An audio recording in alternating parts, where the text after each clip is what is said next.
Students, खेल के सिद्धांत से संबंधित पिछले वीडियो में हमने ये समझा था कि गेम थ्योरी किसे कहा जाता है, किस प्रकार से गेम थ्योरी में दो प्रकार के गेम होते हैं।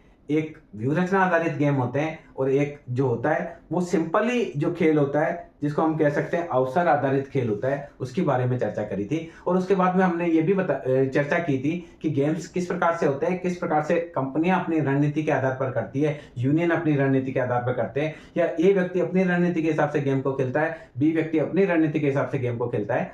उसी क्रम में आज के इस वीडियो में हम ये समझेंगे कि यदि खेल का योग स्थिर हो तो किस प्रकार से ए और बी, मान लीजिए हम ये मान रहे हैं, सरलता की दृष्टि से हम ये मानकर चल रहे हैं कि गेम में केवल दो ही व्यक्ति हैं जो कि खेल खेलते हैं, और ऐसी स्थिति में ए का पे ऑफ मैट्रिक्स और बी का पे ऑफ मैट्रिक्स को हम समझेंगे कि किस प्रकार से ए का पे ऑफ मैट्रिक्स से बी का पे ऑफ मैट्रिक्स बनता है। मान लीजिए खेल का जो योग है, यो योग अभी मान लीजिए दे रखा है 50।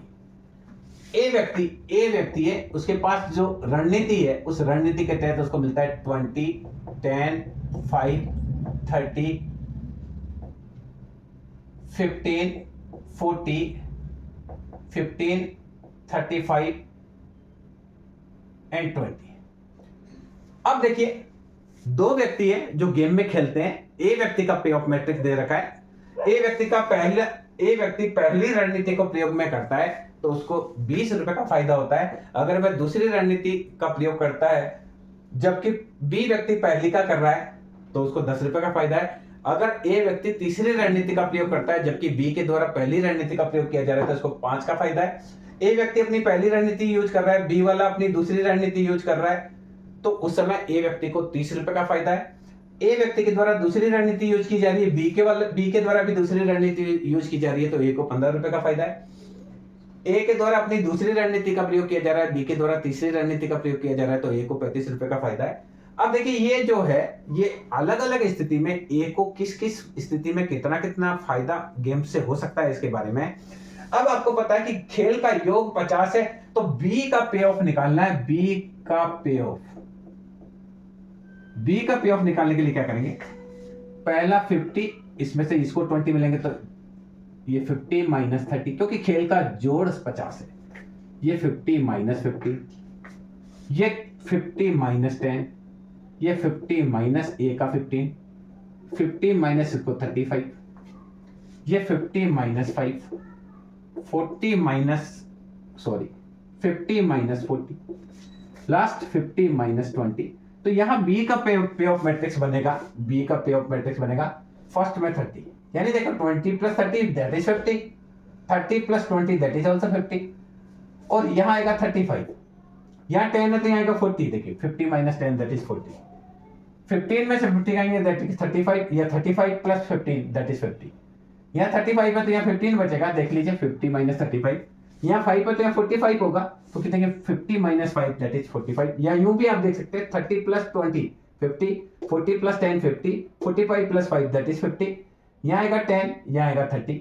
इस प्रकार से यदि हमें खेल का स्थिर योग दिया हुआ हो तो हम ए व्यक्ति का एक कंपनी का पे ऑफ मैट्रिक्स पता हो तो हम दूसरी कंपनी का पे ऑफ मैट्रिक्स निकाल सकते हैं। बहुत ही आसान है।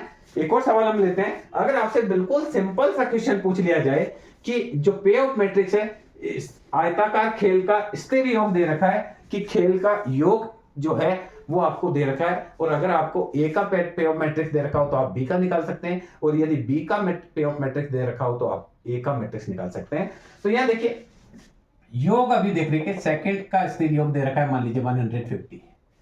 ए का आपको पता करना है, बी का पे ऑफ मैट्रिक्स दे रखा है। बी देखिए ए की रणनीति 1 2 3 रणनीति, और ए 1 2 3 बी की रणनीति। बी अपनी 1 और ए भी 1 यूज करता है तो उसको 100 रुपए मिलते हैं। बी अपनी फर्स्ट करता है और ए अपनी सेकंड करता है तो उसको 90 रुपीज का फायदा है, और यहां 60 रुपीज का फायदा है। सपोज कीजिए इसका 0 रुपए मिलता है, यहाँ पूरा 150 मिल जाता है, यहाँ उसको 50 रुपीज मिलता है, यहाँ उसको 100 रुपीज, इसको यहाँ 120 रुपीज मिलता है, यहाँ उसको 80 रुपीज मिलता है, और यहाँ उसको 30 रुपीज मिलता है। देखिए ये ए की रणनीति और बी की रणनीति है 1 2 3 1 2 3। देखिए बी के द्वारा अपनी पहली रणनीति यूज की जाती है और ए के द्वारा भी पहली रणनीति यूज की जाती है, तो बी को 100 रुपए का फायदा है। बी के द्वारा अपनी पहली रणनीति यूज की जाती है और ए के द्वारा दूसरी रणनीति यूज की जाती है, तो बी को 90 रुपए का फायदा है। और अगर बी के द्वारा अपनी पहली रणनीति यूज की जा रही है और जो ए है उसके द्वारा तीसरी रणनीति यूज की जा रही है, तो बी को केवल 60 रुपए का ही फायदा है। बी के द्वारा अपनी पहली रणनीति का यूज किया जा रहा है और ए के द्वारा बी के द्वारा अपनी दूसरी रणनीति का यूज किया जा रहा है, ए के द्वारा पहली रणनीति का यूज किया जा रहा है, तो हो सकता है बी को कुछ भी न मिले। और बी के द्वारा भी दूसरी रणनीति यूज की जा रही है, ए के द्वारा भी दूसरी रणनीति यूज की जा रही है, तो हो सकता है पूरा का पूरा फायदा बी को मिल जाए। इस प्रकार से ये बी का पे ऑफ मैट्रिक्स दे रखा है। खेल का योग 150 है, तो ए का मैट्रिक्स हम कर सकते हैं 150 से 100 घटाएंगे तो यहां मिलेगा 50, 150 से हम 90 घटाएंगे तो यहां मिलेगा 60, 150 से हम 60 घटाते हैं तो यहां मिलेगा 90, 150 से 0 घटाते हैं तो 150, 150 से 150 घटाते हैं तो 0, 50 से आएगा 100, 120 तो यहां आएगा 30, 80 आएगा तो यहां आएगा 70 और ये आएगा 120। तो देखिए खेल का योग 150 है, तो ए और बी को आप योग करेंगे तो आएगा 100 प्लस 50, यहाँ 90 प्लस 60, यहाँ आएगा 60 प्लस 90, यह आएगा 0 प्लस 150, यह आएगा 150 प्लस 0, यह आएगा 50 प्लस 100। ये आपका पहले हम देखिए बी प्लस ए लेते हैं क्योंकि हमने पहले बी लिखा है, कोई बात नहीं, उससे कोई फर्क नहीं पड़ रहा है।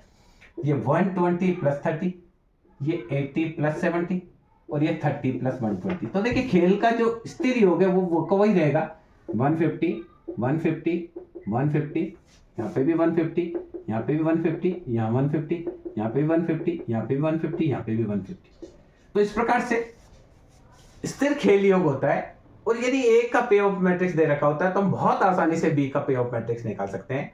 मैं समझता हूं इस वीडियो के माध्यम से स्थिर खेल योग का किस प्रकार से हल किया जाता है इसे आप समझ पाए होंगे। धन्यवाद।